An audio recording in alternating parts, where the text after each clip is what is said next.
এটি বাংলাদেশি পেশাজীবীদের জন্য অত্যন্ত ইতিবাচক একটি সংবাদ। দীর্ঘ বিরতির পর ওমান সরকার বাংলাদেশিদের জন্য নির্দিষ্ট কিছু ক্যাটাগরিতে ভিসা পুনরায় চালু করেছে। এর ফলে বাংলাদেশি দক্ষ জনশক্তি, বিশেষ করে ডাক্তার, নার্স এবং শিক্ষকগণ আবারও ওমানে কাজ করার সুযোগ পাচ্ছেন। এই সিদ্ধান্তটি দুই দেশের দ্বিপাক্ষিক সম্পর্ক এবং শ্রমবাজারের জন্য অত্যন্ত গুরুত্বপূর্ণ। প্রধান বিষয়গুলো এক নজরে। পেশাজীবী ক্যাটাগরি। বর্তমানে ওমান মূলত উচ্চশিক্ষিত এবং দক্ষ পেশাজীবীদের যেমন চিকিৎসক, প্রকৌশলী, নার্স, শিক্ষক এবং হিসাবরক্ষক অগ্রাধিকার দিচ্ছে। ভিসা প্রক্রিয়া। যথাযথ শিক্ষাগত যোগ্যতা এবং কাজের অভিজ্ঞতা থাকলে নির্ধারিত প্রক্রিয়ার মাধ্যমে আবেদন করা যাচ্ছে। দক্ষতার মূল্যায়ন।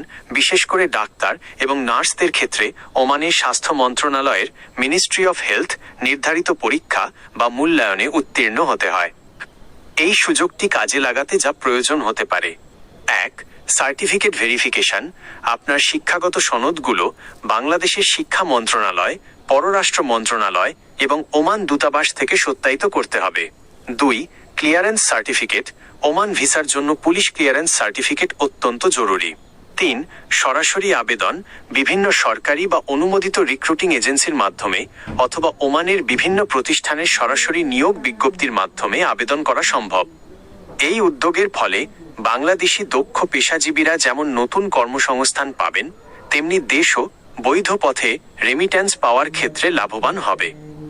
আপনি কি বিশেষ কোনো পেশার যেমন নার্সিং বা শিক্ষকতা জন্য ওমানের আবেদনের নিয়মাবলী বা প্রয়োজনীয় ডকুমেন্ট সম্পর্কে বিস্তারিত জানতে চান?